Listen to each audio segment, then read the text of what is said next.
लाडक्या बहिणीनं आणि लाडक्या भावानं, हा टिळा तुम्ही बघताय. तुम्ही भाऊ आहात ना, कर्मचारी नंतर आपण पहिले कुटुंब आहोत. आपण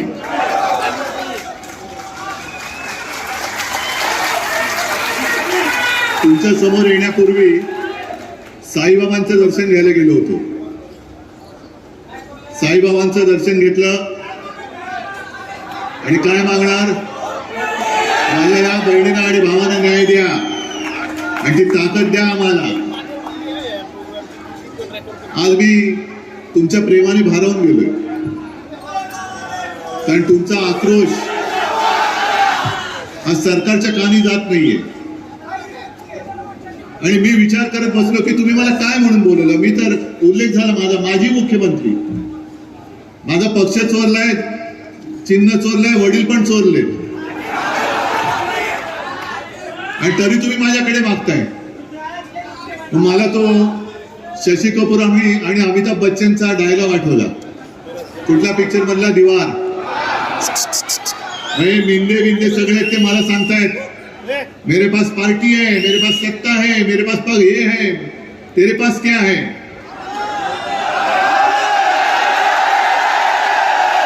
अमिताभ बच्चन जसं म्हणाला त्या पिक्चर मध्ये की मेरे पास माँ है, तसं मी सांगतोय मेरे पास ईमान है, विश्वास है.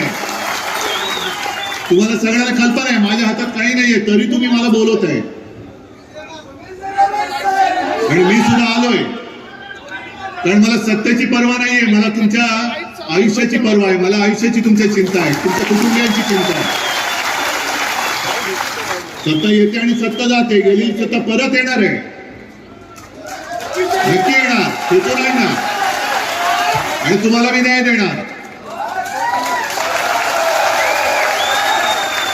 पण एक लक्षात घ्या, ज्याचा उल्लेख सुभाष देसाईजींनी केला, संजय राऊतांनी केला, एकजूट. कारण मला आठवते 1-1.5 वर्षापूर्वी नागपूरमध्ये आपण आला होता. मला काही कल्पना नव्हती तुमच्या आंदोलनाची. आदल्या संध्याकाळी तुमचे सगळे नेते येऊन मला भेटले आणि मला म्हणाले की उद्धवजी तुम्ही आलं पाहिजे. म्हटलं येतो. मग तिकडे प्रचंड मोठे, तुम्ही मोठ्या संख्येने, लाखोच्या संख्येने जमला होता, पूर्ण स्टेडियम भरून गेलं होतं.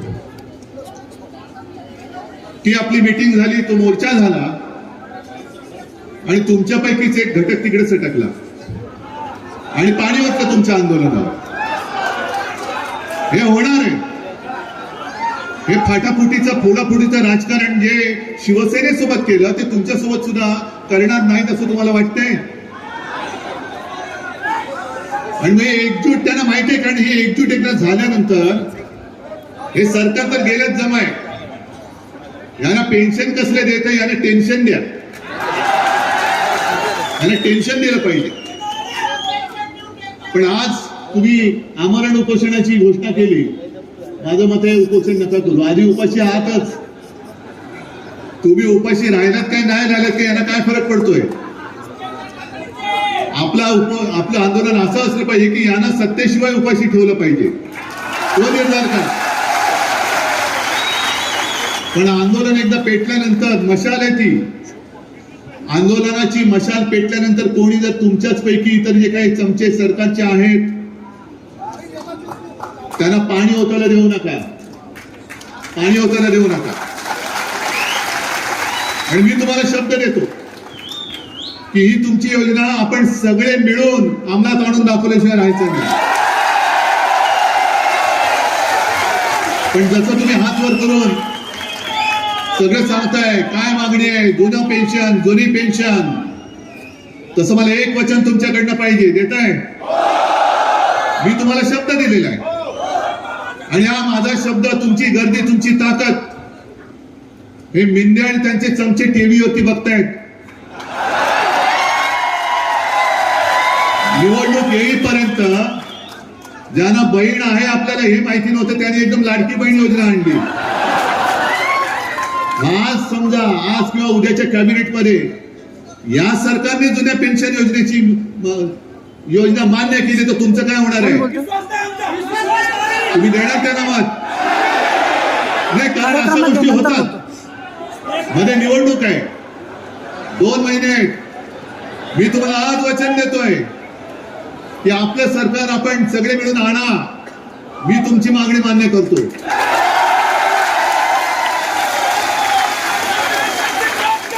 पण ही मागणी मान्य करतो हे तुम्हाला मी वचन दिल्यानंतर यांना तिकडे घाम फुटणार आहे आणि हे या कॅबिनेटमध्ये ही योजना मान्य केल्याचं जाहीर करतील कदाचित.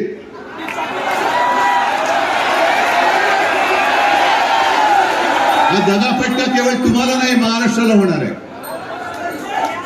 आणि एक लक्षात घ्या, ज्याने माझ्याशी गद्दारी केली, ज्यांना कुटुंबातलं मी मानलं होतं, ज्या शिवसेनेच्या कुशीतून यांचा राजकीय जन्म झाला, त्या शिवसेना आईवरती हे वार करू शकतात, हे तुमच्यावरती वार नाही करू शकणार. आणि म्हणून मला हे सरकार नकोय. मला मुख्यमंत्री होण्याची स्वप्न तेव्हाही नव्हतं, आता सुद्धा पडत नाहीये. मला माझा महाराष्ट्र म्हणजे महाराष्ट्रातले दगड धोंडे नाहीत. महाराष्ट्र म्हणजे तुम्ही माझी जिवंत हाडामासाची बांधव आणि भगिनी आहात.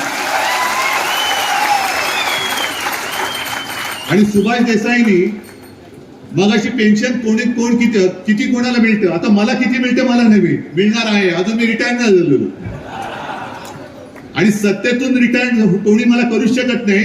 जरी मी सत्तेत असलो काय नसलो काय, तुम्ही सोबत आहात तोपर्यंत सत्ता ही माझ्याकडेच आहे. जनतेची सत्ता आहे, ती सगळ्यात महत्वाची आहे. सरकार वेगळं, शिवसेना प्रमुख कुठे सत्तेमध्ये होते, पण सत्ता त्यांच्याकडे होती ना. ही ताकद आहे, हे माझं सरकार, ही माझी सत्ता आहे.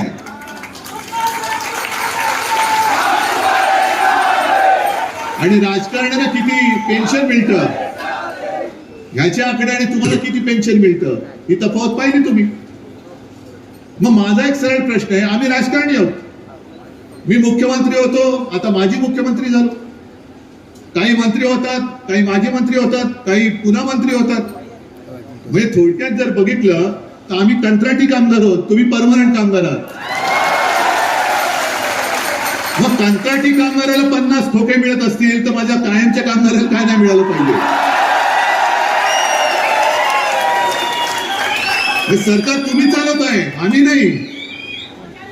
तुम्ही सगळेजण इकडे जे बसला आहात, करोना काळामध्ये सुद्धा जीवावर उदार होऊन तुम्ही जर उतरला नसता तर महाराष्ट्र वाचला नसता.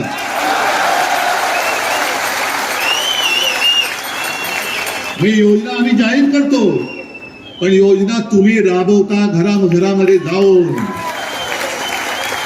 आणि तुम्ही जर का साथ दिली नाही तरी सरकारच चालू शकत नाही, कोणतंच सरकार चालू शकत नाही. अनेक अशा योजना आहेत. फोटो कोणाचे येतात, राजकारण्यांचे येतात. आता दाढीवाल्याचे फोटो सगळे येतात. किती मुख्यमंत्री उपमुख्यमंत्री तेच कळत नाही.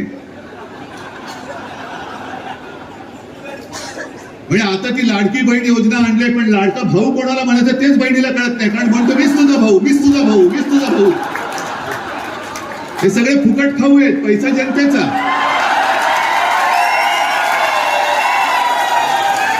जनतेच्या पैशावर फुकट खाऊ म्हणतात मी तुझा भाऊ. आणि तुम्हाला कल्पना आहे, एक राजस्व योजना आहे, महसूलची, माहिती ना, महाराजस्व. बरं, तुम्ही सगळे वेगवेगळ्या खात्यातली लोक आहात. महसूल मधले आहेत, कोण कृषीचे आहेत, कोण महिला बाल विकास आहे, कोण शिक्षण आहे. सगळेच आरोग्याचे आहात. मूळ योजना राबवण्याचं काम तुम्ही करताना महसूल पोलीस पण आहेत, सगळेच राज्य चालवणारे तुम्ही आहात.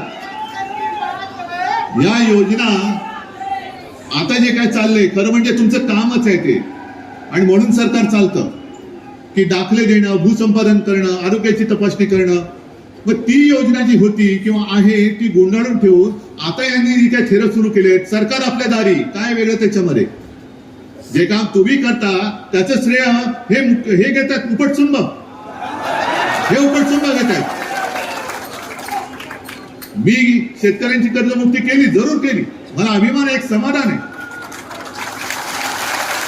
पण एक तरी मी कार्यक्रम तुमच्या सगळ्यांना विचारतो. मगाशी तुम्ही बोललात ना शेतकऱ्याची मुलं आहात, मी एक तरी कार्यक्रम असा केला होता, व्यासपीठ टाकून शेतकऱ्याला कर्जमुक्त करण्याचा कार्यक्रम मी डामडौलाने केला होता. कारण माझं कर्तव्य मी पार पडतो. याच्यात काय सत्तर कशाला करून घ्यायचं, हे माझं काम आहे, माझं कर्तव्य आहे. नाही तर मी बसलो कशाला तिकडे. दुर्दैवाने मी मुख्यमंत्री असताना कोरोना आला नाही तर तुम्ही म्हणाल तर तुम्हाला आज इकडे आपण जमण्याची वेळच नसती आली.